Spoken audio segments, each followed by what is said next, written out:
Naniwala ka ba? Maniniwala yung tao sa'yo? Yung kisa video na yon na mangloko ka lang? Depende po sir yan sa taong nakikinig sir. Ang akin po, You are lying!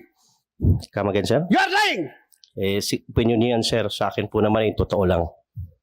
From sa unang hearing hanggang dito. As chairman of this committee, I am going to cite you in contempt for lying. Any objection? Hearing none. I'm ready for You that, are sir. cited in contempt. Thank you sir. Thank you sir. Salamat po sir.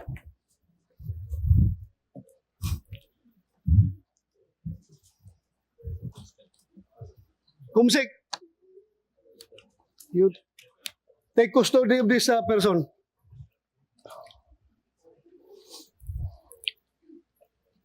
Lukuhin mo kami?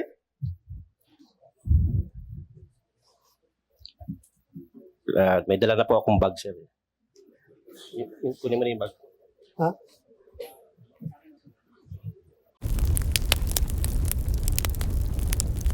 I know the attending physician, Dr. Raul Lapitan, is also my cardiologist before, and he's a very good cardiologist, Mr. Chair.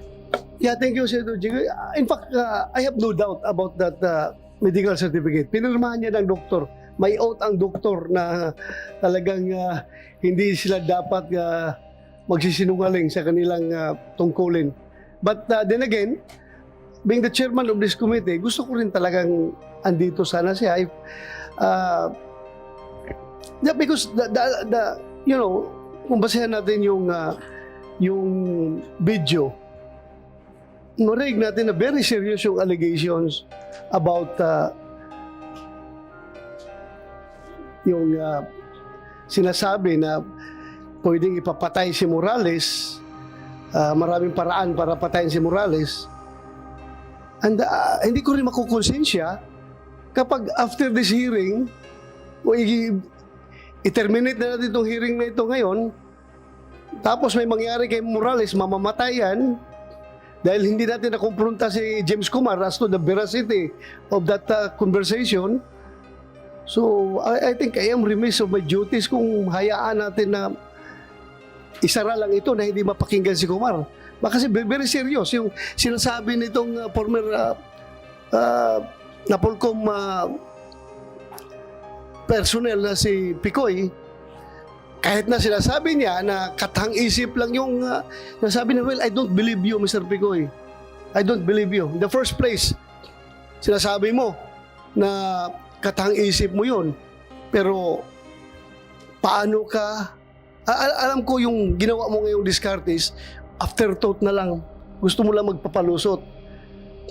Dahil, sabi mo, last hearing, na gusto mo lang, diskarte mo lang yun para maimbitahan ka dito, para pakita ka ng mga ebidensya mo na yung dala mong papel para mapatawag ka lang, kaya mo ginawa yon.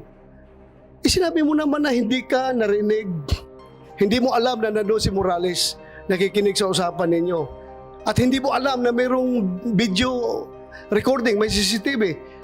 How come na magdrama-drama ka doon kung ganon? So I don't really believe you, Mr. Santiago. Yeah, you answer.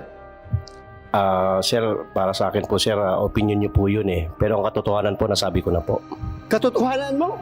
Yes sir. Is that your truth? Yes sir. Nalukuhin kami dito? Hindi po kayo sir, niloloko ko sir. Sir, hindi ko po kayo niloloko sir. Meron ka pang daladalang... we are inviting you here to shed light on the... Yun yung papel mo doon sa CCTV recording. Yes sir. Kaya kita inibitahan. Yes sir. At hindi kita inibitahan dito para kunin yung expert opinion mo. May dadala ka pang papel nga tuturuan mo kami kung paano gumawa ng operation to conduct report, yung pre-operational report. Sino ka para magturo sa amin dito? Hindi ka nga naging police, hindi ka nga naging PDEA. Na Polcom employee ka lang, na-dismiss ka pa. So paano ka? Paano ka bigay ng expert opinion sa amin? Hindi ko, this committee doesn't need your expert opinion here.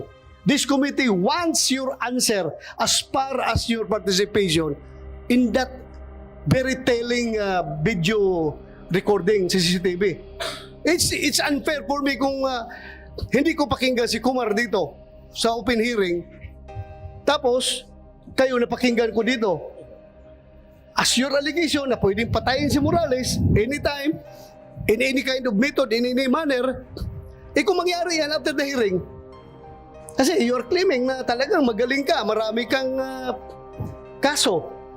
May binanggit ako 2 kaso mo. Ngayon, nagsabi ka pa, hindi lang yan, sir. Mukhang talagang parang nakasandal ka sa pader kung magsalita ka. Sir, kagaya po ng kagaya po ng sinabi ko, sir, opinion niyo po yun, pero yung katotohanan po, sa akin po yun. Sinabi ko na po. So, ibig mo sabihin, totoo talaga yon na nanluloko ka lang? Kagaya po ng sinabi ko noong unang hearing, sir, niloloko ko po si Romy, hindi po kayo. Pero sila ang nagpasakay sa inyo, hindi po ako. Anong reason mo? Bakit mo siya niloko? Kagaya po nung sinabi ko noong unang hearing, sir, meron po sana akong gustong patunayan na 2 bagay. Yan ang unang bagay na nakarating ako dito dahil sa kwento ko sa 2. Hindi po kasama kayo. Siya ang nagpasakay sa inyo, sir, hindi ako. Ano nga rason? Bakit mo magloko-lokohin si itong kausap mo? Para mapatawag ka dito sa hearing. Kagaya ng sinabi ko pa rin po noong unang hearing, sir, yun pa rin po. Doon ako nakatindig dahil yun po ang katotohanan. Do you think mapapatawag ka dito kung wala yung hindi pinakita ni Morales yung CCTV? At hindi mo alam na may CCTV recording yon. At hindi mo alam na nandun si Morales nung nag-uusap kayo. Kagaya po, sir, ng sinabi ko, sir, iyan po ay lahat ay isang katang isip na para sa kanila lang. Pero ang nangyari, sila ang nagpasakay po sa inyo, hindi po ako. Sila lang po ang pinapasakay ko, sir. Kaya nga, pinasakay mo siya kasi gusto mo ma-influence ako para maimbitahan ka. Kay gusto mo kunyari mag-present ng legal expertise mo sa paggawa ng pre-operation report kasi yun ang gusto mong ipakita. Diba? Hindi ko po akalain, sir, na, sir, sa totoo lang, sir, forgive me for saying this, hindi ko po akalain na papatulan niyo po yung ano ko sa kanila, sir, eh. Sa akin lang po, para lang po talaga. Sinabi mo na nga na iyon ang objective Yes, mo. sir, pero hindi ko po alam, hindi ko po in-expect na papatulan yun para makarating ako rito. Do you believe, naniwala ka ba? Maniniwala yung tao sa'yo? Yung sa video na yon? Na mangloko ka lang? Depende po, sir, yan sa taong nakikinig, sir. Ang akin po. You are lying! Come again, sir? You are lying! Opinion niyan, sir, sa akin po naman yung totoo lang. From sa unang hearing hanggang dito.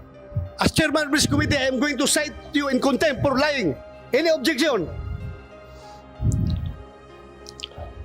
Hearing none, I'm ready for you that, are sir. cited in contempt.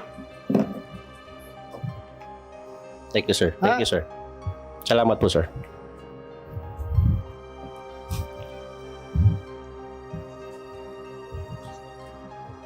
Kumsik,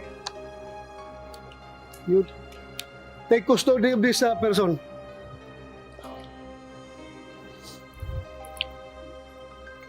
Lukuhin mo kami?